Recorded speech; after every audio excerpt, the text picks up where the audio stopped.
Kevin Joussen nous a livré une guerre à l'UFC Paris, mais a goûté à sa première défaite sous la bannière de l'UFC face à Brian Battle. Ce week-end, il cherche à se relancer face à Jonathan Mikalev qui a pris la ceinture de l'HEX après le départ du Français vers l'UFC. Ce qui se fait de mieux donc en Océanie, au sein de l'octagone de l'UFC, c'est ce week-end et l'analyse avec Brian Boulan, c'est maintenant. Yo, this is Dustin Poirier. Bienvenido.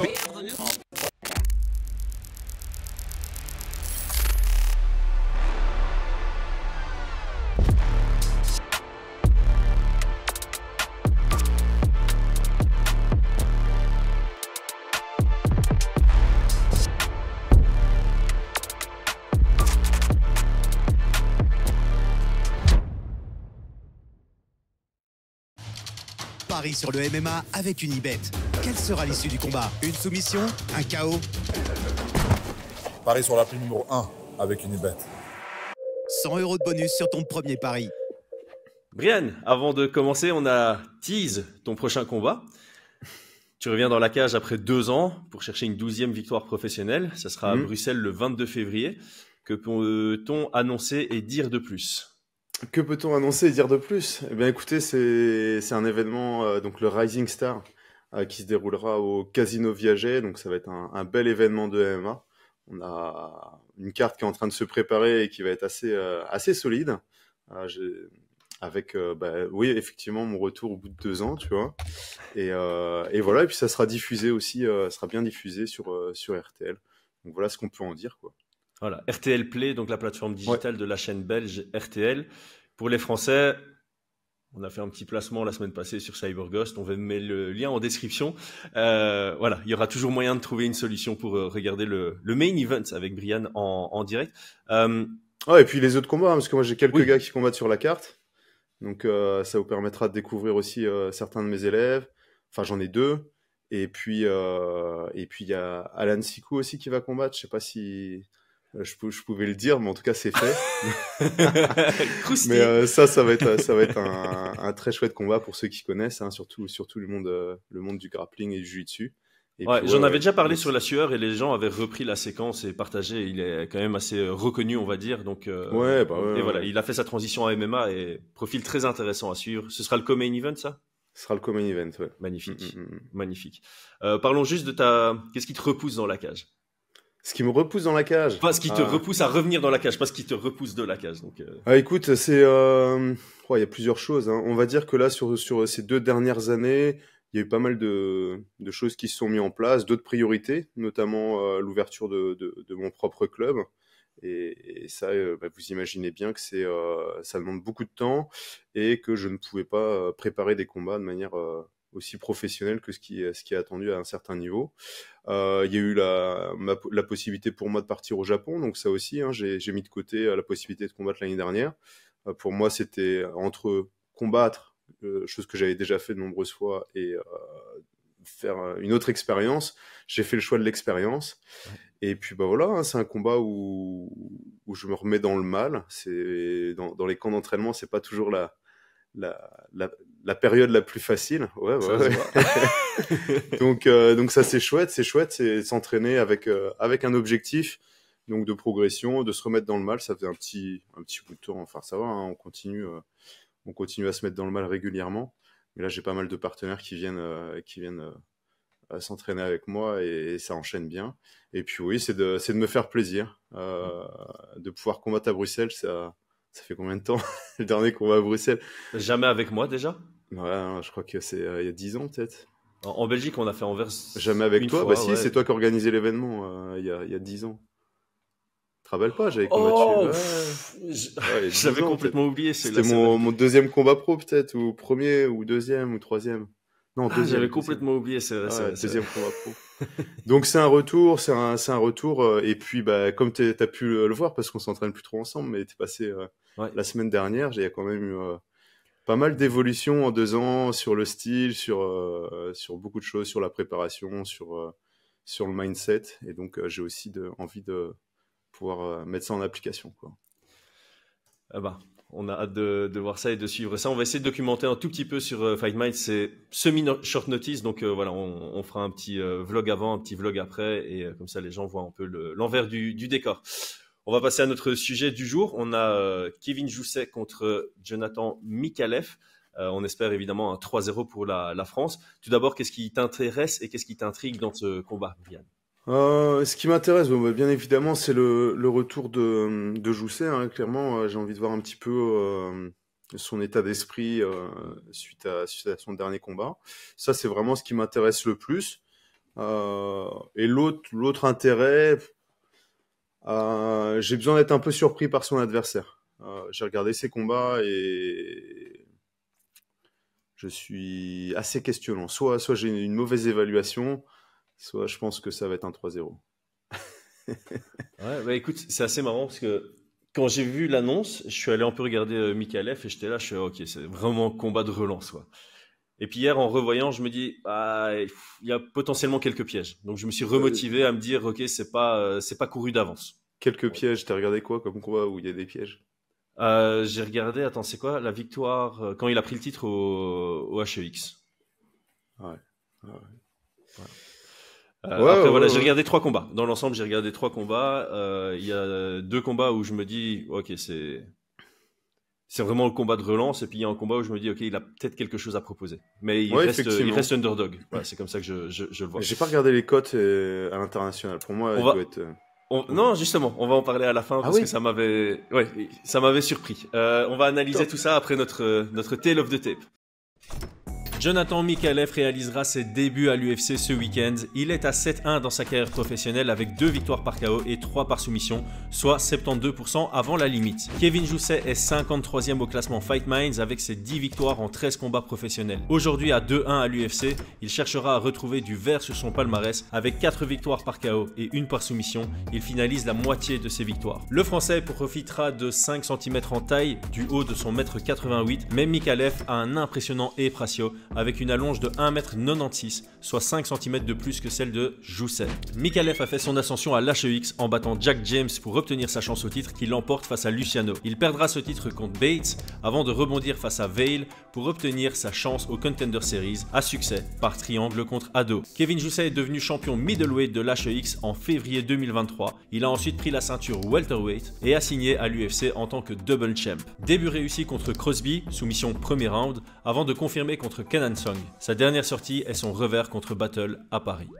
Notre communauté a voté 1900 votes, 89% qui voient une victoire de Kevin Jousset. On va donc commencer par décrire qui est Jonathan Mikalev.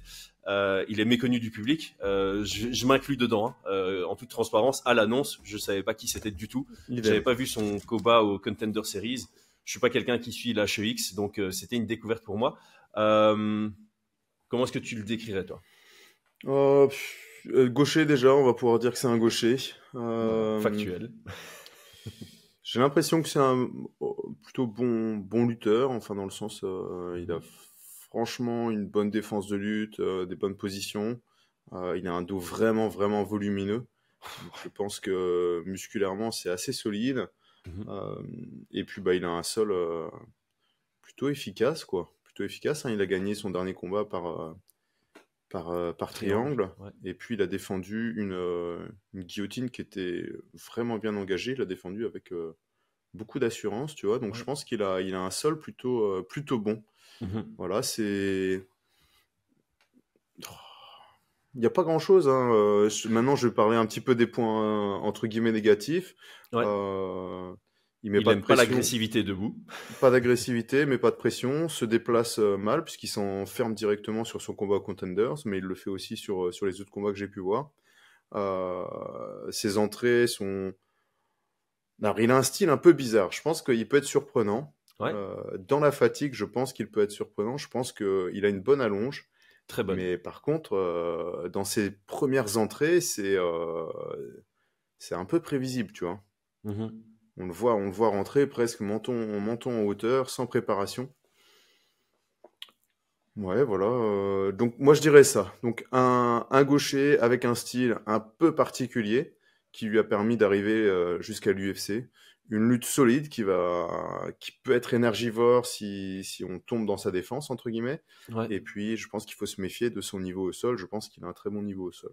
Ouais, et c'est comblé, comme tu l'as dit, un physique qui a l'air très solide.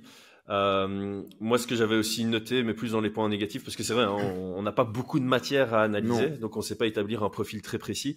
Moi, un truc que j'ai peut-être un peu ressenti, c'est il m'a l'air un peu vert, bon, c'est une expression anglaise, hein, Oui, he's oui, green, oui. Immature. dans le Enfin. sens où il n'a pas énormément d'expérience et certainement pas d'expérience à haut niveau. Donc Mm. certains choix me paraissaient précipités et certains choix ne sont pas réellement stratégiques ou ne l'amènent pas Non. spécialement vers une victoire. Il y a une prise de risque démesurée sur certains moments et ça, Ouais. normalement, ça se paye cher à l'UFC tout simplement. Ouais, ça, je suis entièrement d'accord. Je trouve qu'il arrive un petit peu trop tôt. Et si vous regardez les combats, donc combat pour la ceinture où il est à domicile, où on le sent quand même bien confiant, et plus les rounds avancent, plus il prend en confiance. Parce que je pense que c'était un synchrone, j'imagine. Ouais. Mais par contre, c'est clair que sur son combat aux Contenders, on le sent beaucoup plus stressé. Ouais. Comment dire ça? Ouais, tu vois, une sorte de tension qui fait que tu n'es pas à ton plein potentiel. Qui Mhm. fait que tu vas téléphoner, que tu vas avoir des esquives un petit peu trop larges, des choix stratégiques questionnants quand il est... enfin voilà, je pense qu'il réussit à mettre au dos, il veut absolument chercher un poignet alors qu'il est à 3 km ou il va chercher une épaule parce qu'il veut passer son triangle quand le gars se relève, tu vois. Mhm. Alors ça fonctionne hein, parce qu'il le place de cette manière-là à son triangle, mais il y a des moments où ça manque de lucidité, Structure. comme tu le dis, Ouais. ouais. Des choix qui sont un petit peu précipités et qui effectivement, surtout quand l'adversaire va s'y attendre, entre guillemets, que tu peux avoir des moments précipités, comme sur ce combat-là, je pense qu'il va se faire sanctionner. Ouais. Et c'est peut-être là même une distinction dans son jeu, c'est que comme de temps en temps il fait des choix qui paraissent bizarres, si l'adversaire s'y attend, ben c'est cadeau. Maintenant, ça peut être tellement inattendu que ça peut passer. Et je pense qu'il y a des victoires dans son palmarès qui sont un peu sur des trucs auxquels on s'attend pas parce que ça semble pas être la bonne décision. Et puis tellement on s'y attend pas, ben, ça passe. Et tu parlais du côté un petit peu vert. Je sais pas si tu regardais un peu son tapologie. Oui. Ouais. Euh, on va dire que ouais, il a pas eu non plus Non, il des a pas eu la plus grosses. grosse opposition. Hein. Ça va encore, je trouve. Bah, il a fait. Alors voilà, hein, il est à combien? 7-1? 7-1. C'est Hein. ça, 7-1. Il Et a il a quand 8 même. combats pro Mhm. et 6 combats amateurs. Sur ces combats amateurs, il a vraiment pris des débutants amateurs. Hein. Ouais. La seule défaite, c'est contre un gars qui est à 4-2. Il était à Quand lui était à 4-0, il 4-0. perd Ouais. contre un 4-2 sur une partagée. Et après, quand il passe en pro, il prend 1-3, 2-0, 2-5. Après, ça remonte un petit peu 4-1, 8-1, mais c'est normal. Il était au X-Fight Series et c'était pour la ceinture juste après. Ouais. Il perd contre Aldin Bates pour la ceinture, pour défendre sa ceinture par KO, qui était à 8-3. Puis il reprend un profil un peu plus UFC Ready, 13-4, Mhm. qu'il bat. Et puis bah, il signe au Contender Series. Bon, après, Mais le 13-4, c'est un profil un peu monté quand même. Tout petit peu. oui, mais c'est, tu vois, quand tu bats un 13-4, l'UFC se dit, ah, il peut être UFC ready, tu vois. Ouais. C'est pour ça que c'est pas le 13-4 qui est UFC ready, mais quand tu montes ton palmarès, quand t'as ton palmarès qui monte et que tu commences à taper des gars qui ont plus de 15 combats, entre guillemets, eh bien, là, ils te disent, ah, on va lui donner une chance. Ouais, clairement. Ben voilà, il a battu un mec qui avait de l'expérience alors que lui était peu expérimenté. Je pense Mm. qu'on a fait un bon tour d'horizon, donc on va passer à Kevin Jousset juste après avoir remercié notre sponsor principal. J'aimerais prendre un court moment pour remercier notre sponsor principal Unibet.fr. C'est grâce à nos sponsors que nous pouvons produire ce contenu et le mettre gratuitement à votre disposition en enlevant les ads sur les différentes plateformes. Unibet.fr est le site qui vous offre les meilleures cotes sur les combats de MMA. Au vu des dangers des jeux d'argent, on vous invite à vous inscrire uniquement si c'est avec une approche ludique et récréative. Budgétez et voyez ça comme une opportunité de vous renseigner davantage sur le sport qui vous passionne. Obtenez un freebet allant jusqu'à 100 € en passant par notre lien en description lors de votre inscription. On a déjà parlé, hein, Kevin Jousset évidemment, on le voit comme un profil relativement complet, très city kickboxing, pas mal d'informations qui sont envoyées à l'adversaire, évidemment il a un très très haut volume de jeu debout, en plus de ça il a un jeu de feinte intéressant, donc c'est vraiment information. Son jeu est plutôt simple debout, un bon jab, un bon direct, de bons low kicks, c'est pas le genre de gars qui va envoyer un spinning wheel kick quoi. Il frappe dur, il est dur au mal, il a un background en judo qui se traduit assez bien dans ses transitions vers le sol et son jeu au sol de position de pression. Voilà, dans sa dernière sortie, on a de nouveau vu qu'il avait un bon menton, mais qu'il pouvait tomber quand même. Ouais, je pense que tu as bien décrit, hein. Je pense qu'effectivement, c'est un dur au mal. Je pense que c'est un gars qui s'entraîne bien et qui a pris. Tu parlais de maturité, en tout cas, c'est clair que physiquement, il a une vraie maturité physique. Ouais. Et je pense que là, l'expérience qu'il a pris à l'UFC va faire qu'il sera très bien préparé, qu'il pourra revenir sur une victoire et que ce combat ne sera pas du tout pris à la légère. Pas dans le sens qu'il ait pris d'autres combats à la légère, hein, bien évidemment que non, mais en tout cas, je pense qu'il viendra pour éteindre, tu vois. Ouais. Et en plus, déjà, on peut parler de l'adversité. Voilà, un des trucs qui pouvait faire peur du côté de Mikhaïlev, c'est son physique, mais Kevin Jousset, lui aussi, il a un sale physique. Sur les reportages qu'on a fait sur lui quand il était chez Aldric, tous les partenaires d'entraînement parlent limite de ça en premier. C'est le fait qu'il est dur physiquement, il est fort, il est difficile à bouger. Donc c'est ça qui est peut-être un peu rassurant dans son jeu. Donc là, on a bien élaboré plutôt les forces de son jeu. Est-ce que de ton côté, tu vois des faiblesses, hormis celle qui dit tout le temps en interview, il est très stiff, ça a des avantages, ça a des inconvénients. Je pense que le deuxième défaut dont les gens parlent beaucoup en parlant de Kevin Jousset, c'est qu'il est quand même perméable défensivement debout. Il se fait beaucoup toucher. Ouais, c'est vrai.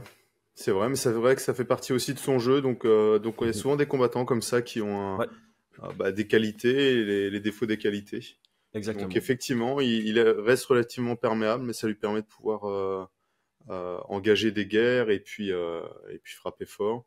Moi, dans les défauts, je sais plus ce que j'avais, ce que je voyais. Je trouve que des fois sur ses entrées en judo, il a tendance à être un petit peu trop généreux, et je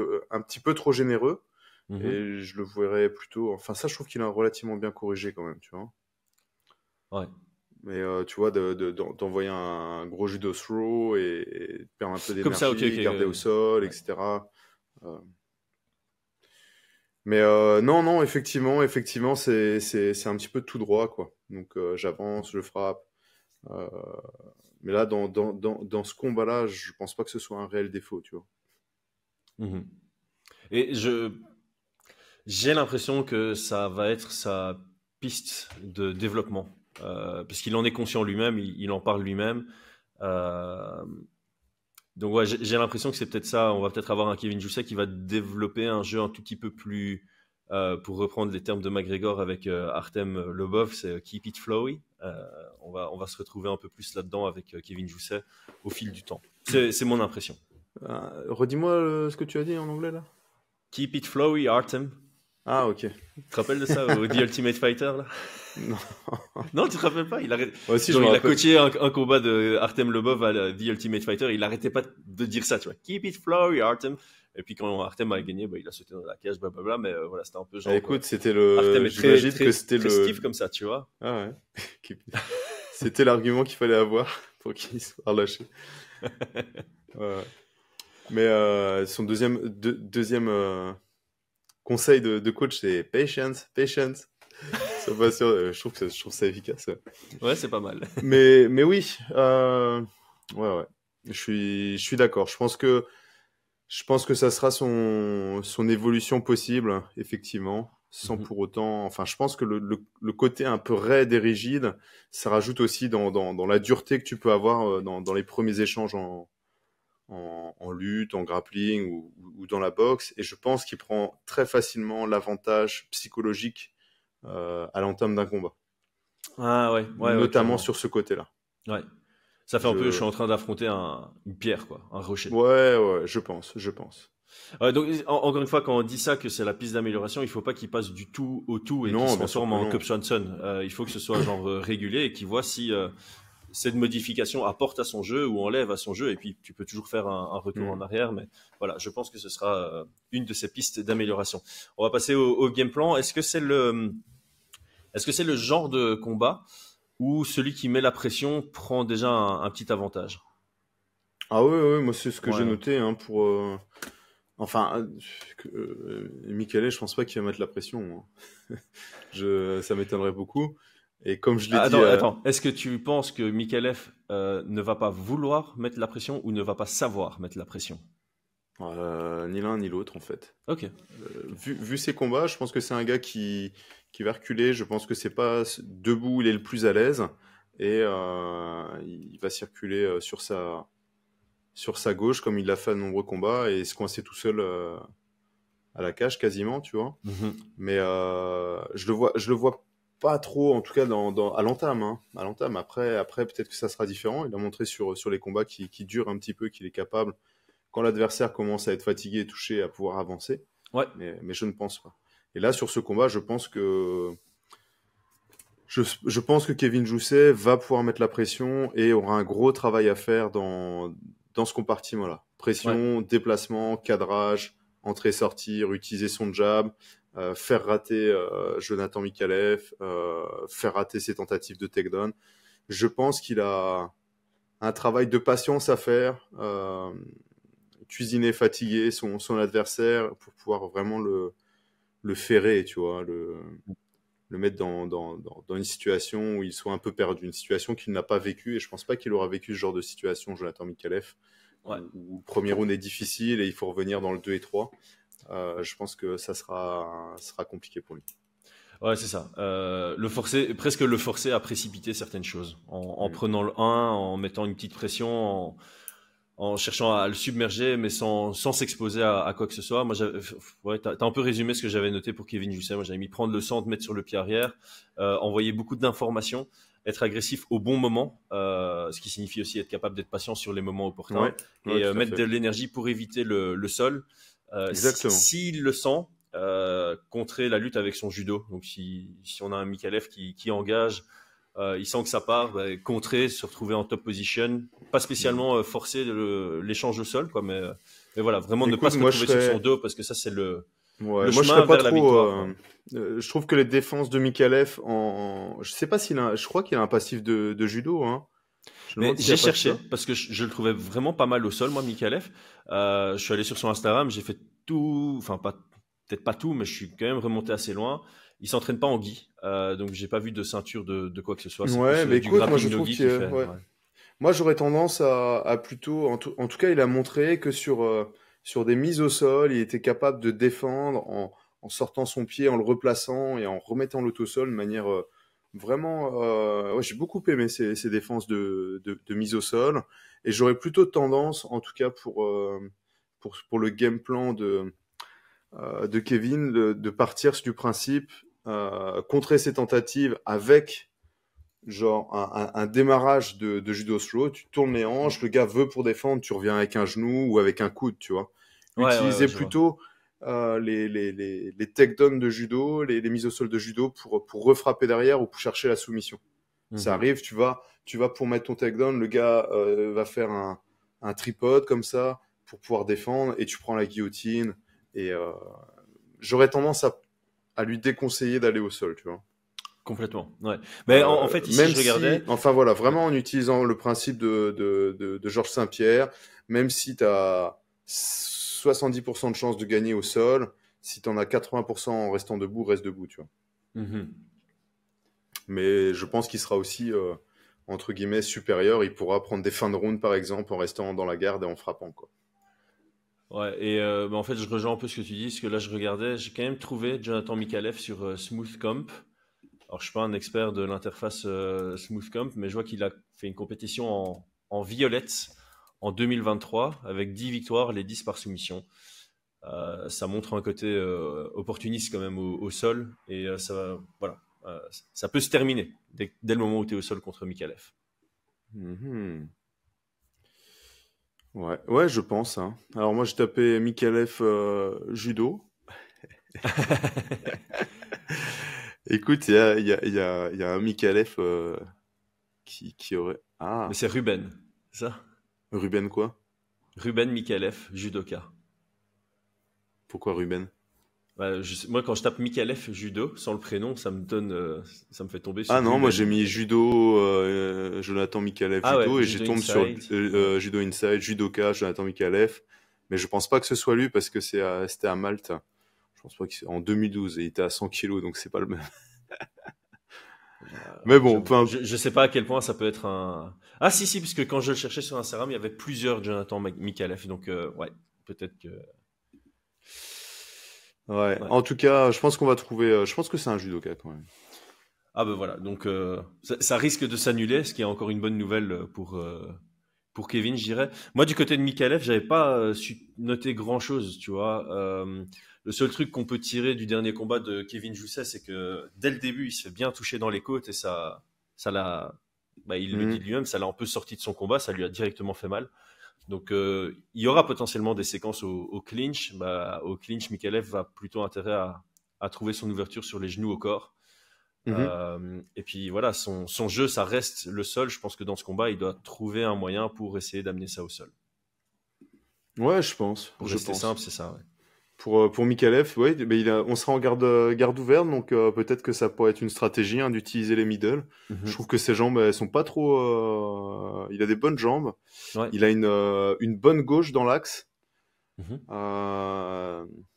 Donc voilà, et je pense que ça reste un humain. Je pense qu'il est capable de taper fort quand même. Oui, bien. Vu la musculature qu'il a, c'est clair que c'est lent. C'est clair que c'est un petit peu lisible, mais je pense que quand il touche, ça fait mal parce que il a de sacrées épaules. Donc il devra quand même se méfier debout des frappes un peu larges qui arrivent un peu à contre-temps, tu vois.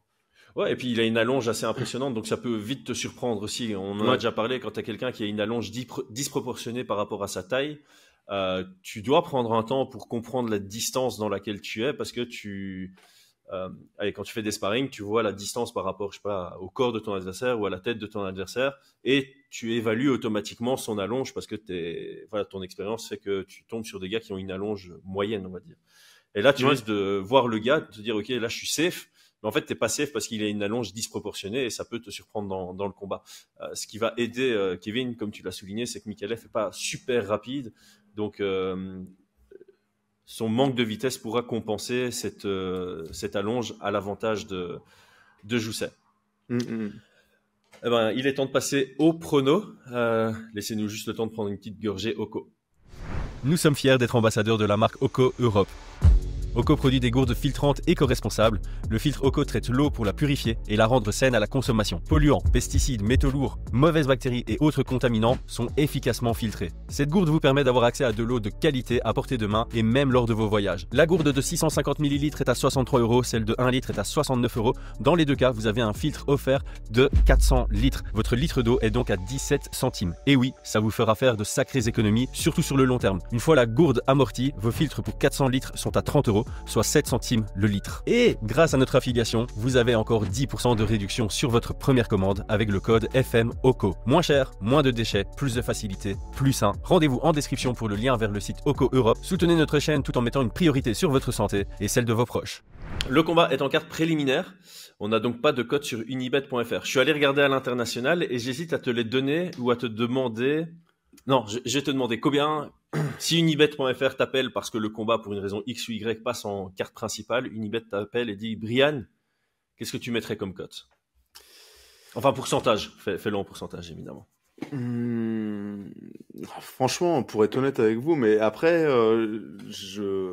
comme je vous dis, je trouve qu'il y a peu d'informations sur Mikhaïlev. Donc, comme je vous le disais en préambule, j'ai hâte de... Ce qui m'intéresse dans le combat, c'est le retour et les ajustements que fait Kevin Jousset. Et l'autre chose qui m'intéresse, c'est Mikhaïlev, de voir un petit peu réellement ce qu'il est capable de faire, parce que je trouve que pour l'instant, il me semblait, comme tu l'as dit, un petit peu trop vert. Donc, si on m'appelle pour les cotes, là, comme ça, je vois un 80-20, clairement. Pour moi, ça va être très compliqué pour Mikhaïlev. Je le pense sincèrement.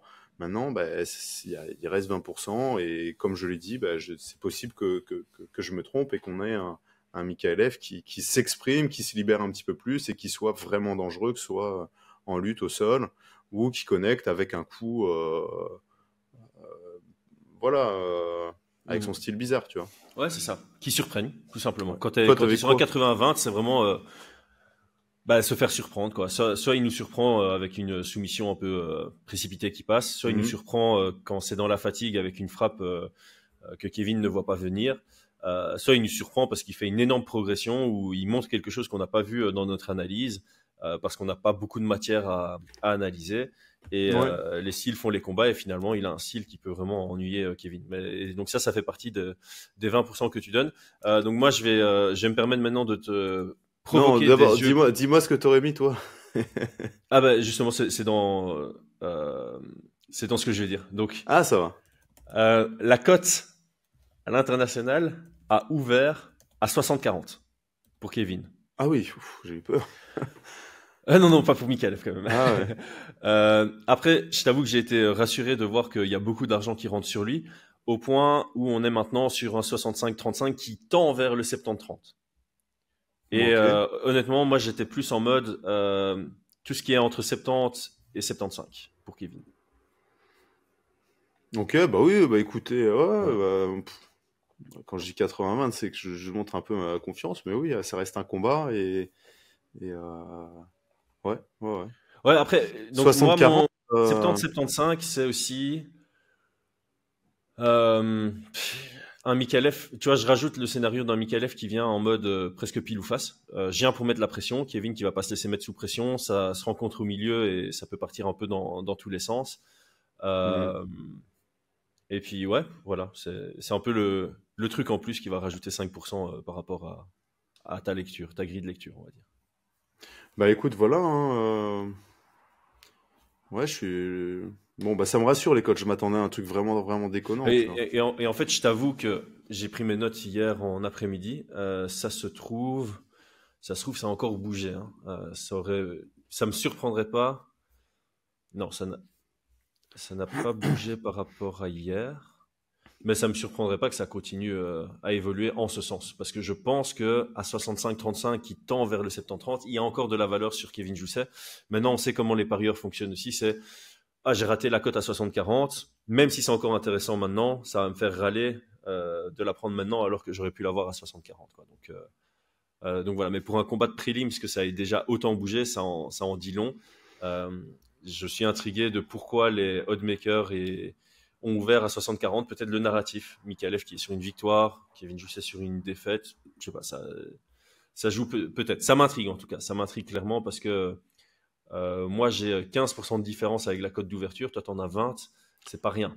Il y a beaucoup, hein, il y a des parieurs comme ça qui disent que souvent les meilleurs paris à faire ne sont pas sur les cartes préliminaires. Ne sont pas sur les cartes Principales, mais sur les prélims, sur les cartes préliminaires. Ouais. En gros, ben voilà, les mecs, ce qui les intéresse, ils savent que l'argent va arriver le plus, c'est sur les gros combats. Et donc là, ils sont vraiment carrés. Et c'est vrai que souvent, sur les gros combats, les cotes sont relativement justes. Par contre, sur les cartes préliminaires, bah, tu les reçois, t'as 20 combats à faire, ou je sais pas combien t'en fais par jour de cotes. Les combats les moins intéressants où tu as le moins de parieurs, hop, tu y vas vite, tu vois. Ouais, et en plus de ça, donc au-delà de y aller plus vite parce qu'il y aura moins de paris dessus, t'as ce côté, on a moins d'informations sur les combattants. Tu vois, ici, par exemple, Mikalev, on n'a pas beaucoup de choses à analyser, ce qui signifie que la cote, elle est difficile à établir pour les oddmakers. Ouais. Donc oui, c'est fort possible que cette cote-là, elle soit passée sous le radar dans le sens où ils l'ont fait rapidement et effectivement les parieurs, les gros parieurs vont se positionner largement dessus parce que ils sentent que ça vaut vraiment le coup, tu vois. Ouais, mais comme je le disais, je pense que les très gros parieurs, vraiment, quand il y a une annonce de combat, ils établissent eux-mêmes la cote dans leur tête. Et dès le moment où elle sort, s'il y a une différence entre les deux qui va à leur avantage, ils se positionnent dessus. Je crois que c'est comme ça que ça fonctionne. Et donc, à mon avis, il y a pas mal de parieurs qui, comme toi et moi, ont vu l'annonce, ils se sont dit, ok, je vais vite faire regarder qui est Mikalev, je revois pour me rafraîchir la mémoire les combats de Kevin. Ok, selon moi, c'est un 75-25. Et quand tu vois la cote qui sort à 60-40, tu dis, ok, boum, je mets 3 unités dessus. Ouais, clairement. Ok, quel est ton pronostic et quelle est ta préférence? Mon prono. Ah là là. Alors, j'hésite entre une victoire par décision, un 30-27, avec un Mikalev qui va se faire un peu dominer, quitte à vouloir se mettre sur son dos pour tirer la garde, tu vois, ou un KO TKO. Ouais.